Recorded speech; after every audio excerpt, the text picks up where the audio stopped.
ngayon, issue nila. Kita nyo mga kababayan, lakihan ko lang ha.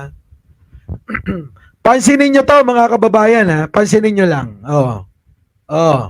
Kita nyo, ayun mga kababayan nakita nyo naman kahit si Pangulong Bongbong Marcos hindi niya nakikita ito tong awang ang taas-taas. Diba?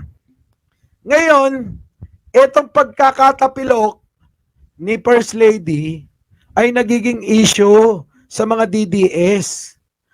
Ganon sila kamangmang at kabobo mga kababayan. Ang tatanga talaga. Ha?